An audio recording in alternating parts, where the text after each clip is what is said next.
Alrighty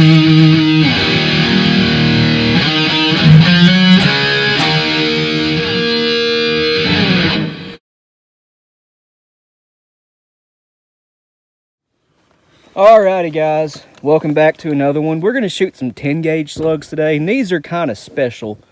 But before that, we are at 42 yards like usual, using my Browning BPS 10. This isn't the gun I wanted to use. I wanted to fire these out of that Model 60 he has, but actually, I wanted to use my slug gun for this video. My H&R, it's got a 28-inch barrel, cylinder bore, rifle sights. It's a true 10 gauge slug gun.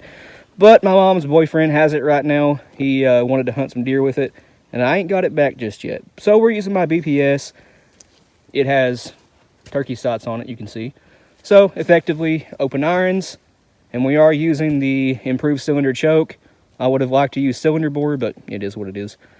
So the load is a new Sabot Hall 45 grains of long shot, X10X gas seal, 2 1/2-inch fiber cushion wads, a 1/8 inch nitro card, a 1.5 ounce Lyman pellet slug, 729 diameter full bore 12 gauge, and I have those Sabot with a 12 gauge haul to make a really tight fit in here, and these should be decently accurate.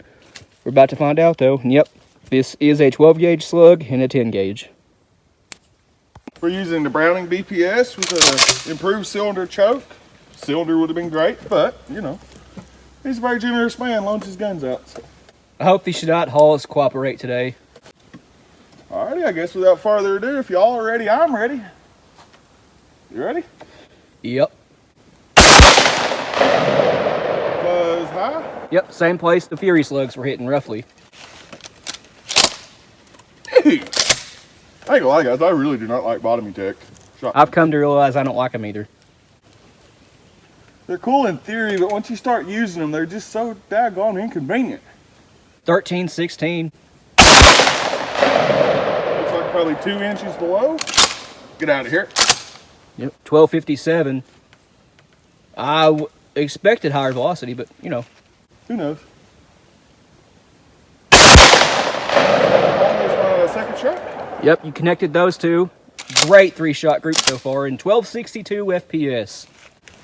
Seems like we can keep them around 1250, 1260. They fly pretty true to each other anyways.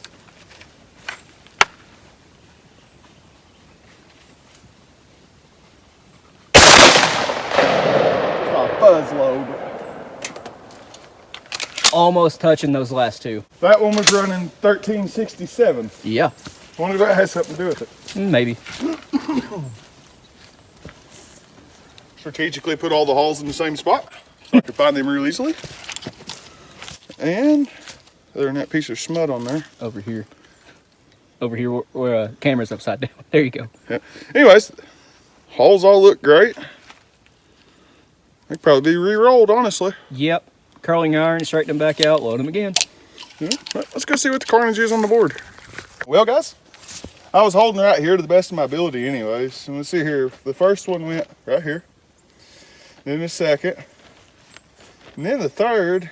And then the fourth. These two are really close in velocity. These two are really different in velocity, which is all different from the middle velocity. Yep. His first and fourth were high 1300s, mid 1300s, something like that. And the other two were mid 1200s. Yeah, I think it's 1255 would be on this one and 1265 on the next one. It seemed like the 1250, the 1260, somewhere in that FPS anyways, seemed to fare pretty well. These two outflyers of the group, they were wild velocities. They were something, I don't know if the wads crushed different in them or what, just something very subtle little difference made. And all in all, it's a 5-inch group. Now here's the weird thing. Those weigh 1.5 ounces, the exact same weight on my scale anyway as the Fury slugs did. Those Fury slugs, we were getting 1500 FPS or right at it. And these were a little bit, well not a little bit, they were quite a bit slower than this, using the exact same load. The only difference was the slug. But they are flying true. yeah, 6 inch. 6x2. We'll load them with more long shot next time, or maybe some blue dot, I don't know. Well, let's see what you can't do. Yeah. And Here. guys, yes, we will test these out of 12 gauge too.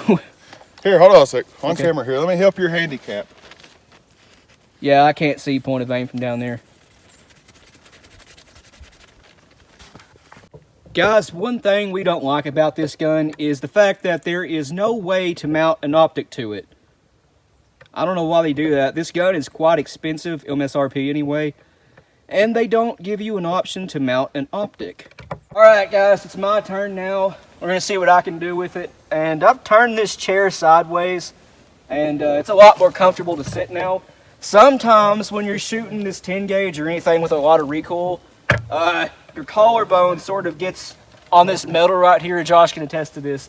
And this thing, the lead sled, slams your collarbone and it hurts. So I'm trying to stop it from doing that. But anyway, you ready, Josh? Yes, sir. Alrighty.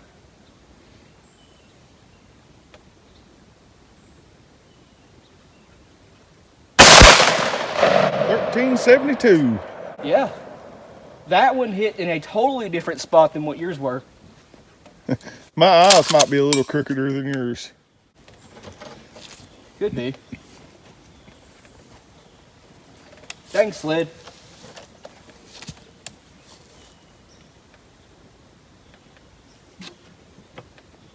About time to build a new picnic table. Yeah. That one's only 30 years old.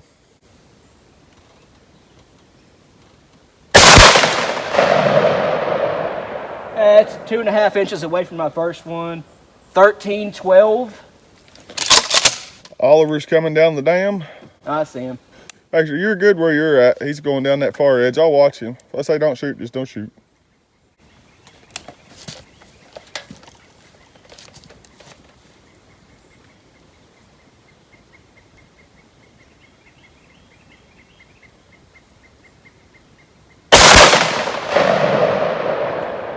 Point of aim? Yeah. 13-38. I have a pretty decent 3-shot group.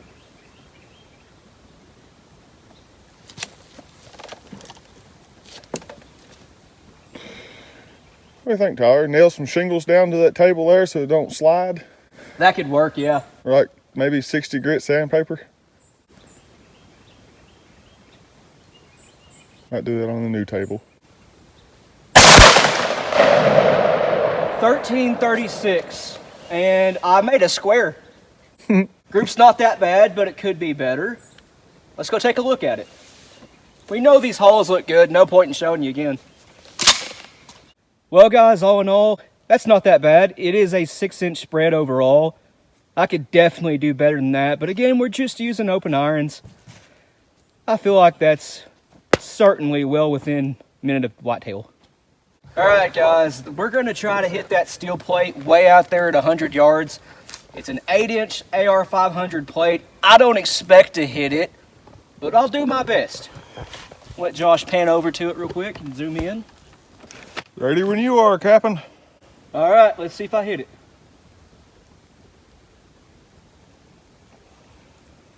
High and right by a fuzz. I mean, you was over it by maybe an inch. All right, I was aiming at the bottom center of it. Let's see if you can hit it or not.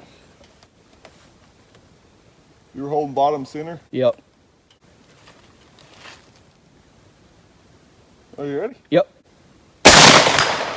Aha! Looks like I centered it. Yep, high right quadrant. And we're not fooling you guys. He really did just hit it. I zoomed out to show him. Now let's see if I can zoom in on the plate again and see where you hit. Split it into quarters, top right quarter. I see it. Yep. I can see that big old mass from here. Yeah. I told you it was possible, buddy. You just gotta have faith. Sorry for the poor camera work, guys. Even a blind squirrel finds a nut every now and then. Oh yeah, that's a good shot. Yep. So guys, it looks like if you take into account for windage and elevation. Maybe use a little bit of Kentucky windage. Oh yeah, Kentucky windage. Too bad we live in Antarctica. Anyway, yep, looks like the slug's doable at 100. All right, guys, I'm gonna give this another go. Josh hit it. I want to hit it too. But if I miss, I have one left and a short shell to blow up a water jug. Fingers crossed.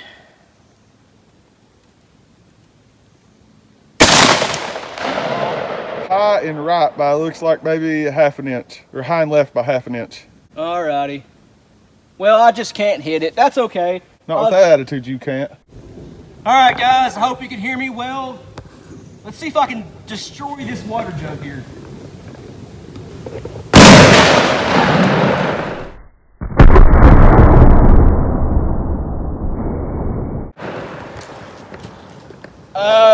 That was just straight mist. There was no water left over. A lot of power. Guys, we did recover some of the Sabots, and they look just fine. They worked as they should. The muzzle energy on these, it just wasn't impressive. 1372 was the highest velocity we got. The slug weighed 656 grains, or ounce and a half. We got 2742 foot-pounds of muzzle energy. That's about typical what you see with most 12-gauge slugs anyway. Just not all that impressive, but certainly still respectable.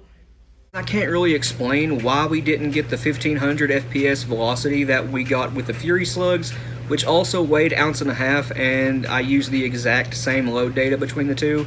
I did switch hulls. I was using a Remington for the Furies and Shadats for these, but that shouldn't have made 200-300 FPS difference. I really have no idea what's going on. But the accuracy definitely seemed to be there. Josh was able to hit the plate at 100 yards. It's just an 8-inch plate. He hit it, made it look really easy. I couldn't hit it. That's okay though.